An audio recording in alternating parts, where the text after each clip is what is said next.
Hi guys, welcome back to the Daily Dreamer. Thanks so much for coming and hanging out with me for a dream today. Boy, did I have lots of dreams last night. Okay, I'm just going to get started. So last night it was a bunch of dreams, and the playgrounds kept changing. The first one I come to, and for some reason or another, there are people in these personalized tiny little spaceships. It's as though they were like, remember the spaceships on the Jetsons, what they would drive around in? That's exactly what they were doing. They had their own personal encapsulated bubbles, the little tiny, like they were all driving. But they were all together, and they were all traveling together, and if you looked at them closely, they were all each just following the line. They were all just almost like with a vacant stare. So I'm watching that for a moment, and then as they pass, then there's this one person trailing by themselves, and they're just going at their own speed, and they're just doing their thing. But she, when you looked at her, did not have that vacant stare. She was more like sometimes her eyes would be closed, sometimes she would open them. She was looking at her buttons or whatever, her little control panel, doing everything very methodically with deep intention. You could tell that. As I'm watching her go on by, the playground changes.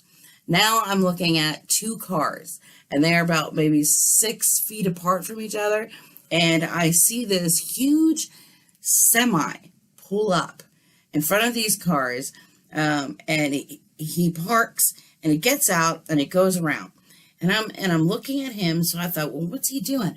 So I go over and I see that he is contemplating on trying to parallel park in between these two cars, that he absolutely has no room to do so. These cars are only 6 feet apart, and he's got this huge semi. I step back because I see him, doing his thing, and he gets back in his truck. And I'm thinking, this man is going to actually attempt this. And lo and behold, he actually parked that semi in between those two cars. It wasn't exactly what we would do in the third dimension.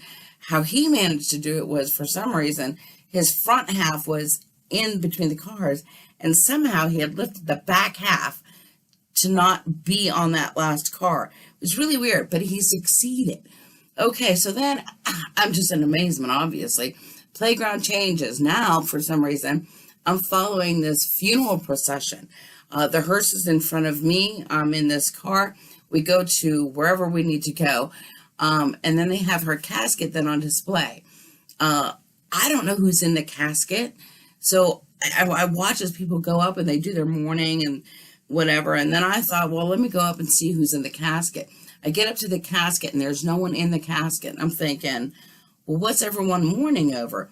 As I look up, I happen to see this lady that's by herself in the corner. And I just got this sense that it's your funeral. We're here for you.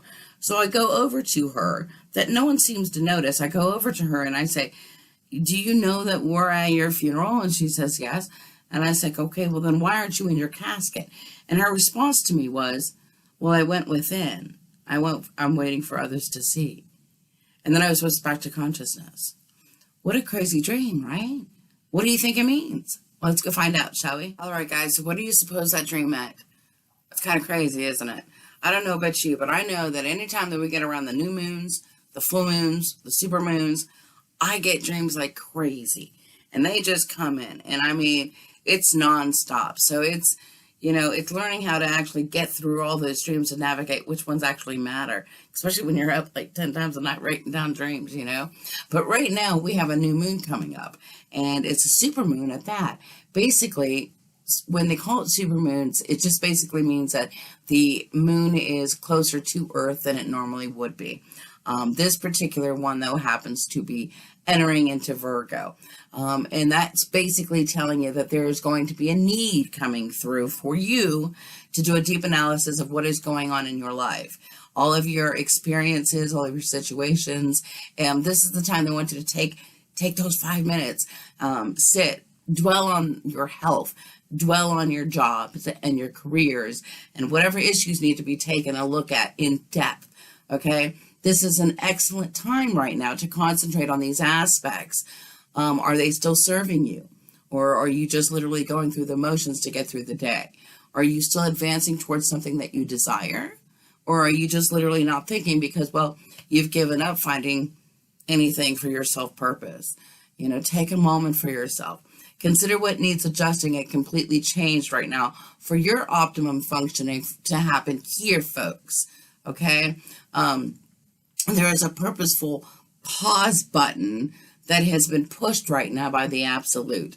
Okay? Because the Absolute wants to remind you, okay?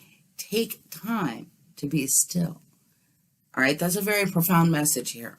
However, currently, right now, the moon is in Leo, which rules our creativity side. It rules the leadership side. It rules children, social concerns, relationships with loved ones. With Leo being a fire sign and Virgo being a water sign, when they exchange that torch, if you will see that no matter how hard they try, they're just not going to mix. You cannot mix a fire sign and a water sign, okay? It doesn't matter how you do it. When you mix the extreme fire with the cool waters, what do you normally get? You get steam. And in third dimension, everyday cycle life, what do we as humans think when we think of steam? Venting, right? Okay? Someone vents everything out. But in the end, what that really means is that all they're doing is just word vomiting, okay, because they had no idea what to do with the energies that were coming through. All right, so when this fire sign meets the water sign in the third dimension, it's a sign right now that the summer heat, okay, is beginning to now mix and surrender to the coolness of the upcoming autumn. When you know what to do with these energies that aren't going to be able to mix, okay, you see the quality of the exchange of seasons happen. And they do it very flawlessly sometimes. As a quality, it shows you that things can still be mutable, adaptive, changeable. All right, because that's what happens. And that's what it's asking of you right now. It's for you to be able to adapt to the change, no matter how extreme it might be. All right, those that are born under the Virgo sign, they're usually forever the butt of the jokes because they are always so picky and so critical. And I know that they can be because I have a lot of them around me, but their attention to detail is for a reason. Okay, they love to help others. And this particular moon is asking that you take time to service yourself. It's asking for you to go ahead and go inside for a moment and just take a rest. Virgos were born to serve. Okay, it gives them great joy to do that. They're also tailor-made for the job because it gives them, it gives their attention to the details, being methodical and efficient, and they love to do that. They love to serve that to others. And if you take time just for a moment and think and be like a Virgo, take time to serve you for what is better for your higher self. Pay attention to your details, okay? Because then that's going to ensure that, the work that is going to be done for the greater good to help yourself, it's going to help you level up to that higher vibration that you're going to need for yourself to be able to sustain in this world. Whether or not you understand this, this is the time that is meant to take things very slow right now, okay, with caution, all right, because you're treading onto changeable energy. So you just got to take it slow for a minute. I mean, an empty lantern will never give off any light. So if it's self-care that is going to be the fuel, guys, the only way to do that is to sit for a moment and fill it back up, okay? If that is the only way the light's going to shine, fill it with the fuel. Self-service yourself. Okay, it's like Oscar Wilde said, to love oneself is the beginning of a very lifelong romance for yourself.